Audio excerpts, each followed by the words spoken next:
Hi sweeties, thank you all so much for subscribing to my backup channel. And if you have not subscribed, sweetheart, what are you waiting for? Kindly click the link in the comment section, pin, and it is going to take you direct to my channel. And thank you all so much in advance.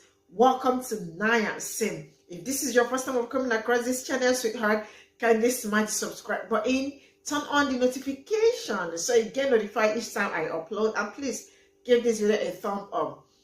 I appreciate you all. Thank you all so much for always coming through for your girl. You all are super awesome. So today we'll be talking about something I really found very interesting, and it's about a white man sharing why it is so hard for Black people to be in leadership.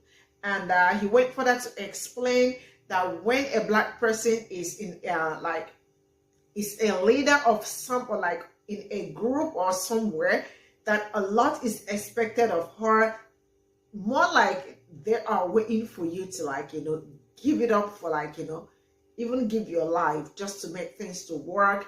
And it is not the same for Black people.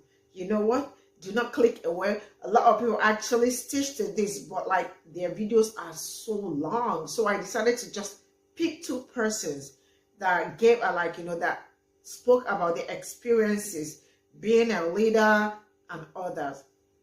Establish the screen. I am gonna roll the clip. Let me know what you all think. If you have similar experience or something you want to share with us, why not?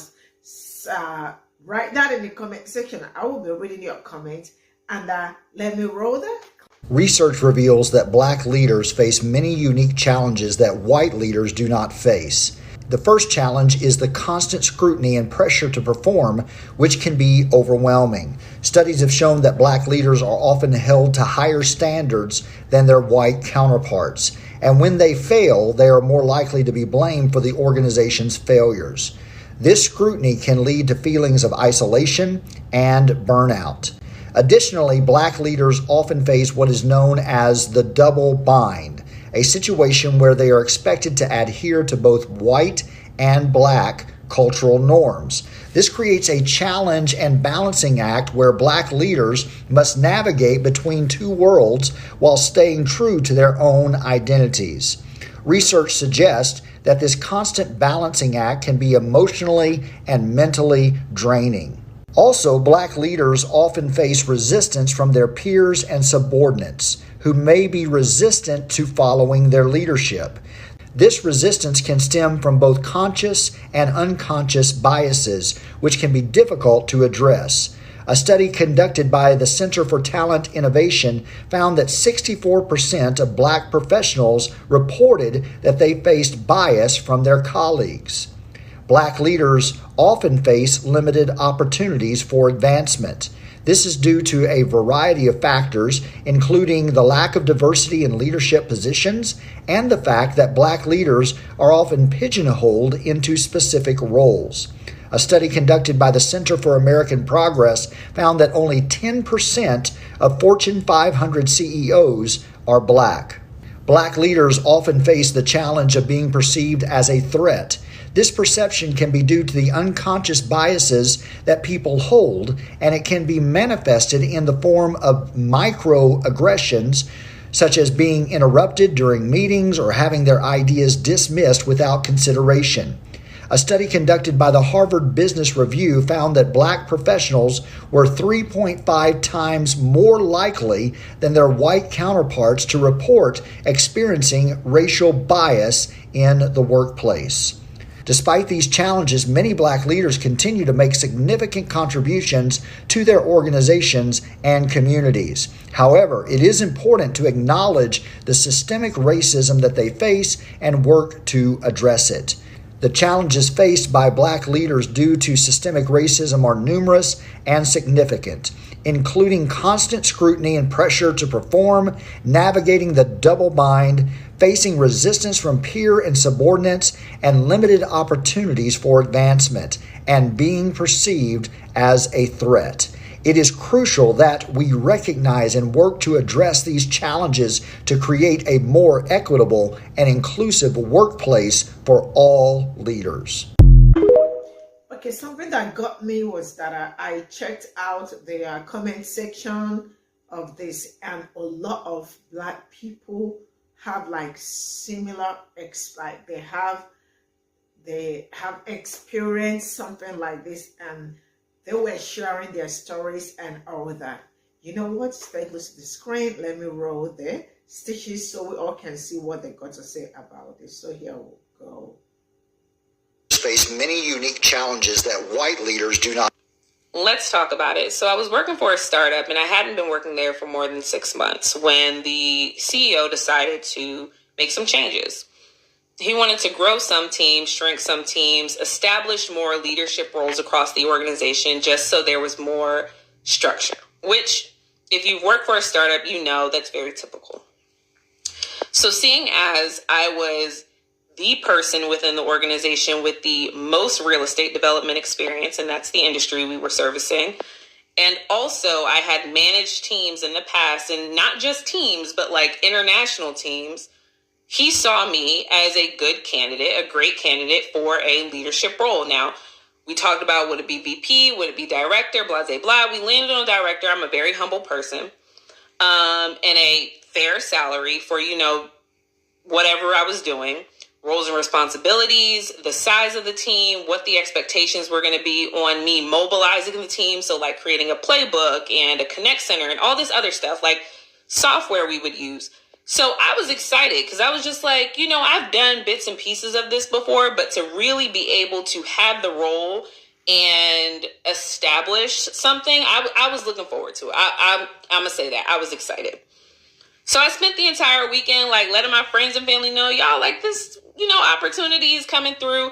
Come Monday, I'm introduced to a young woman, a white woman, who introduces herself with the title that I'm supposed to have. The CEO didn't say anything to me. Nobody else said anything to me. She just introduced herself and started talking about how she was excited to be leading this team and she's going to be a fair boss and all this other stuff.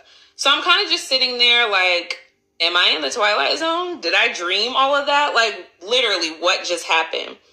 First thing I do, look at her resume on LinkedIn.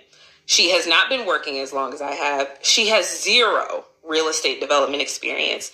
And it looks like based on her role, she definitely hasn't managed a team before. So I'm very nervous about this situation because I'm like, you literally just hired a child to come in here and guide me, I guess. Like, I don't know what to call it. So I have a conversation with the CEO because I want to be clear what's going on. He essentially told me anything that I have to say about my role and my responsibilities on this team needs to go through her. Y'all, pissed is not the word for what I felt. Like when I tell you I was ready to go off, I was ready. But I said, I'm not going to hold it against her because it's not her fault. So I went to her and I told her everything. Full transparency. You have my job, essentially. I didn't say it like that, but that was my point. This was the salary I was promised. And I'm willing to sit here and play the game, but I have to get paid what I was told I was going to get paid because that's the only reason I agreed to switch over to this team. She tried to explain to me, well, for your role, that's a lot. And I said, well, this wasn't supposed to be my role, but that's neither here nor there. Let's get me paid. It takes about a month, but eventually my salary reflects what I agreed to. And over the course of the 3 months that she worked there, because she did not last, I had to teach her her job. And she just failed on every opportunity, was not showing up for the role the way she needed to, could not understand the different real estate development terms that I was explaining to her because she just didn't know. It was just so foreign to her. And I'm sitting here frustrated because I'm like, what is going to happen when she either quits or gets laid off? And I'm still sitting here with everybody else on this team who's like, what are we doing? So it happens. 90 days pass. She's laid off and I'm given and granted, this director role now. And I'm sitting here like I'm 3 months behind on goals because nothing got done. I now have to rush and hire people that should have been hired during that time period. I now have to rush and establish a playbook, resources, work with clients, onboard internally and externally, like just do all of this stuff. Y'all, I was working 16-hour days on a regular basis and weekends. So it's 16 hours Monday through Friday, and then at least 10 hours over the weekend, just to stay afloat, because I never caught up. Just to stay afloat. That's what I was doing. And there came a time where I got sick. I had a stroke. I had to go into the hospital. I just let my team know, my CEO know, everybody know. I was like, I got to log off. Something's happening. I need sick days for the rest of the week, whatever. I come back the following Monday. So mind you, I was only offline for an entire day. The other 2 days, I was responding to emails. I was leading meetings from my hospital bed. I come back to work full-fledged on that Monday, resume work as normal. Months later, me and the CEO get into an argument, and he refers to my sick time as a vacation. When I tell you all, that was the moment I fully understood that regardless of what I do and how well I do it, there will always be somebody looking at me to do more. There will always be somebody holding me to a higher standard, to my white female counterparts especially. I said, absolutely not. Absolutely not. At this time, I'm prioritizing myself. At this time, I'm not going to stress myself out. Now, I did not quit on that day. I still continued to work there for some time because I had a commitment to the people on my team and I really did care about them. That's just how I am. But I will never forget this instance. And it will always, always, always remind me of the fact that as a Black woman, I am in fact held to a different standard. As a Black female leader, the pressure, it's unbearable at times. But the fact that I got through that, and I'm back in corporate now, and I hope to eventually,